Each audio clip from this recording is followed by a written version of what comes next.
le Seigneur Jésus, il a autrefois compare le royaume des cieux à un trésor. Comme un trésor.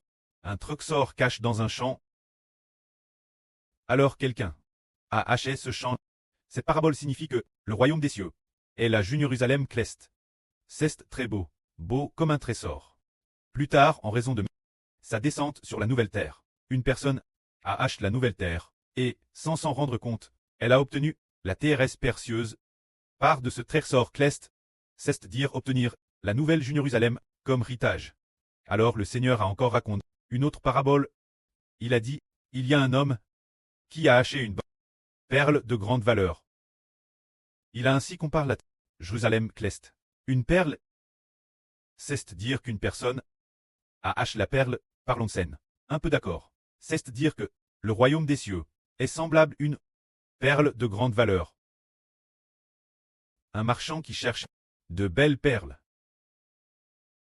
La découverte et Sen et al. Vendre tout ce qu'il avait pour acheter cette perle. Cette parabole semble très simple. Elle dit juste que un marchand a acheté une perle. Cette perle est d'une valeur inestimable. Qu'est-ce que cela signifie réellement? Comparer le royaume des cieux. Une perle, en fait la Jérusalem céleste, et compare une perle de grande valeur. Quel point est-elle précieuse? Si précieuse que ce marchand doit vendre tout ce qu'il a pour pouvoir acheter la perle. Alors ce marchand, c'est très étonnant, il est dit, il y a un marchand qui cherche partout de belles perles. C'est merveilleux. Cette perle, c'est la Jérusalem céleste.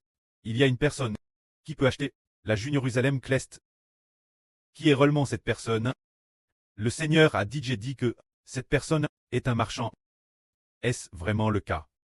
Plus tard, on a découvert que le frère Heber est vraiment issu du milieu des affaires. Il a entrepris 3 fois, créé 2 entreprises, 3 projets d'entreprise, et il voulait encore continuer à entreprendre. Pourquoi? Il cherchait constamment divers. Quel secteur d'activité serait le meilleur? Il cherchait sans cesse. Ce secteur est pas mal. Et il s'y la net. Plus tard, sans sucre, il choisissait nouveau. Un autre secteur, puis il choisissait nouveau. Un autre secteur, au total, il a choisi d'entreprendre dans 3 secteurs. Et puis, alors qu'il voulait encore entreprendre, il a été appelé par le Seigneur Jésus-Christ. Il s'est dit, il semble que la vie soit plus belle. La vie est plus belle que l'entrepreneuriat. La vie est plus belle que de fonder une entreprise. Sans s'en rendre compte, on a découvert les mystères du royaume des cieux. C'est-à-dire qu'il y a un marchand qui cherche partout, faisant référence, un homme qui cherche partout de belles perles. Plus tard, il a découvert une perle d'une extrême beauté, qui est le royaume des cieux. Alors regardons les paraboles sur le royaume des cieux. Par exemple, une graine de moutarde qui grandit pour devenir un arbre immense. La parabole de ou bien le levain mis dans 3 mesures de farine. La parabole de toute la pteux qu'il veut. Ainsi que le tror cache dans un champ. La parabole de l'achat de ce champ. Dans le passe, personne ne savait et personne ne savait ce que cela signifiait. Auparavant, le frère Heber allait aux réunions religieuses. Personne ne se souciait de ces paraboles et ne pensait pas qu'elles étaient quelque chose d'extraordinaire. Ces paraboles, peut-être que le Seigneur disait, une sorte de belle métaphore, sans qu'on sache ce que c'était. Le royaume des cieux est proche. Qu'est-ce que le royaume des cieux? On ne le savait pas non plus. Maintenant, nous le savons tous. Alors, ce marchand fait référence au frère Heber. Et la perle ici est la céleste. Jérusalem, c'est le royaume des cieux. La Jérusalem céleste est comme une perle. Alors cette perle est d'une valeur inestimable. Ce marchand, avec quoi va-t-il acheter cette perle? La parabole dit que ce marchand Sen et Al immédiatement a vendu tout ce qu'il possédait pour acheter cette perle, c'est-à-dire qu'il a utilisé tout son cœur, toute sa force, toute sa vie, a finalement vers son sang. Puis auprès du précleste Jova a acheté le royaume des cieux. Alors le précleste va-t-il vraiment donner le royaume à Heber? Tout d'abord l'Apocalypse, au chapitre 12 dit que cette femme, la femme qui accouche, a en fait reçu l'autorité de Dieu, l'autorité du Seigneur Christ, arrive, parce que c'est presque le chapitre de la fin. Il est dit que la Jérusalem céleste descend du ciel disant que la Jérusalem céleste est l'épouse de l'agneau. Il est dit que le frère Heber est l'agneau. Qui dit? Le frère Heber a effectivement acheté la Jérusalem céleste. C'est ainsi que le Seigneur Jésus-Christ nous fait comprendre les mystères du royaume des cieux.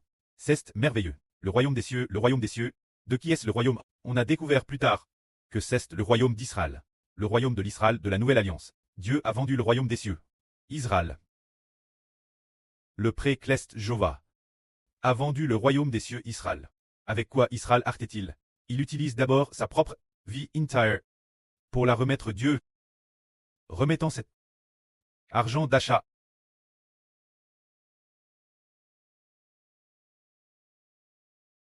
tout comme une ranon.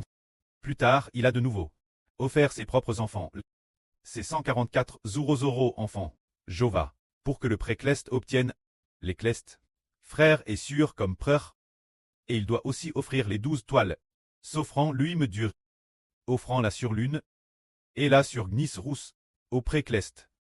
C'est ainsi qu'il a haché le royaume des cieux.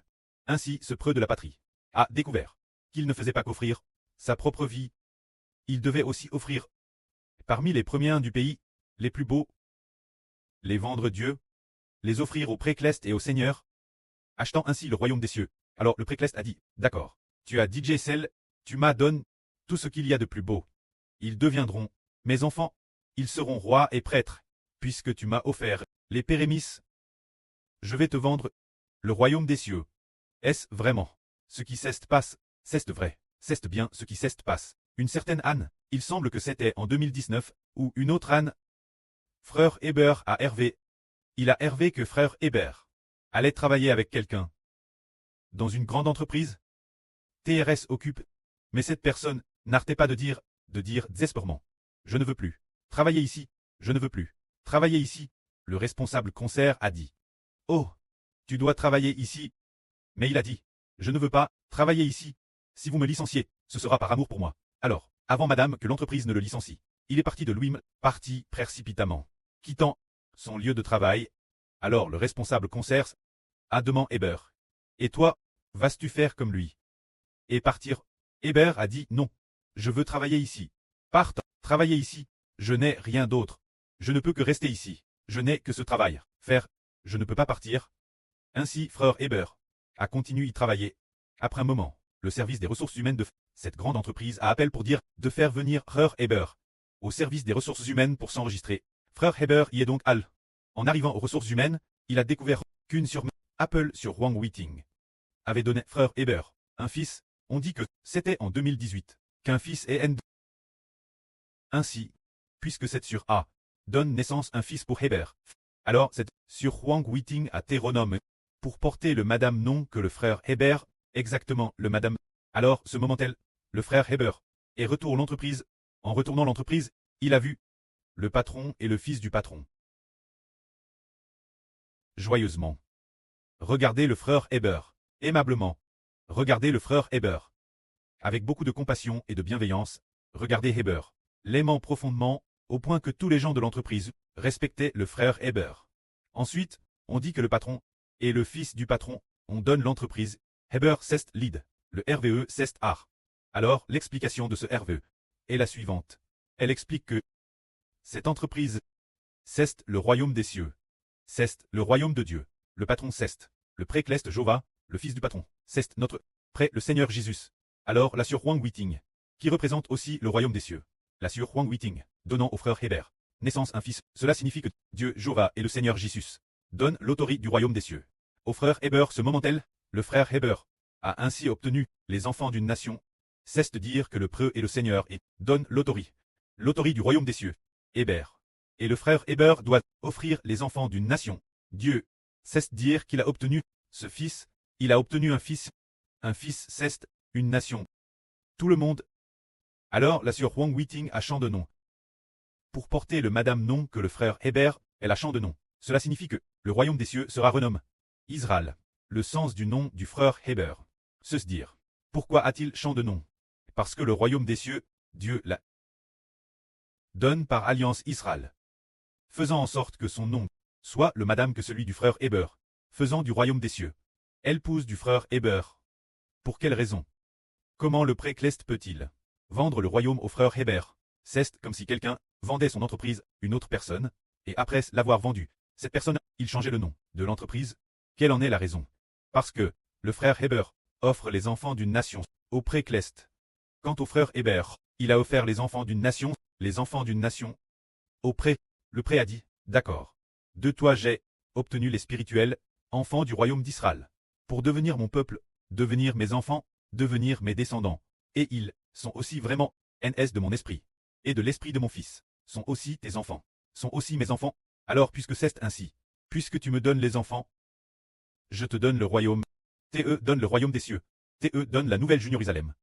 Afin que toi et moi, et mon fils, partagions ensemble le royaume des cieux. Alors mon fils et moi, allons aussi avec toi, riter ensemble de tes enfants comme ritage. C'est ainsi, le pré donne le royaume au frère Eshbert. Le frère Eshbert donne alors les enfants d'une nation au pré et au seigneur. Ainsi donc, le pré, le seigneur, et le frère Eshbert partagent le royaume des cieux, partagent les enfants du royaume des cieux. C'est cela le mistre. Ainsi, après avoir obtenu ce fils, le royaume des cieux a chant de nom. Tout comme dans l'Apocalypse. Cette femme, après avoir cette femme, enfante, cet enfant, fut enlevé vers Dieu, et vers le trône de Dieu. Alors, Dieu va donner le royaume, au soleil, la lune aux 12 toiles, et aussi au clestre, frère et sûr. C'est pour cette raison. C'est cela le mistre du royaume des cieux. C'est ce que le pré a dit. Il y a un homme, il est sage et intelligent. Il a acheté la nouvelle terre, et a aussi acheté la Jérusalem cleste. Finalement, le nom de Dieu, et le nom du Seigneur Christ, lui sont tous donnés, pour qu'il reçoive l'autorité de Dieu, l'autorité du Christ. Par exemple, il a obtenu le nom du Dieu Tout-Puissant, le Roi des rois, le Seigneur des seigneurs, de TRS nombreux, non honorables. Ce qui signifie que toutes sortes d'autorités du royaume des cieux lui sont données, afin qu'il puisse gouverner Israël, et aussi pour qu'il obtienne une telle autorité, pour que les gens des mains de Satan puissent très racher Arak, et donne Dieu et au Seigneur. C'est cela le mistre du royaume des cieux. Alors le mistre du royaume des cieux, puisque le royaume des cieux est un régime, le royaume des cieux est le régime de Dieu, et du Christ. Dieu est le Seigneur Christ. L'autorité royale signifie que le frère Ashbert prêche la vraie. Il possède une autorité, une grande puissance, faisant que les dirigeants de toutes les nations, les chefs d'État, ne peuvent pas vaincre le frère Ashbert. Car le royaume des cieux est un régime, c'est l'autorité de Dieu et du Seigneur Christ. Alors, le souverain de toutes les nations et de tous les peuples, tous les opposants de toutes les nations et de tous les peuples, addition tous ensemble, ne peuvent l'emporter sur celui du frère Hébert. L'autorité qui réside en lui. C'est pourquoi, peu importe les persécutions et les attaques, cela ne peut toujours pas empêcher de proclamer la vraie, car il y a une force intérieure qui donne au frère Hébert une force infinie pour enseigner la vraie. Que la gloire soit au prêtre et au Seigneur. Amen.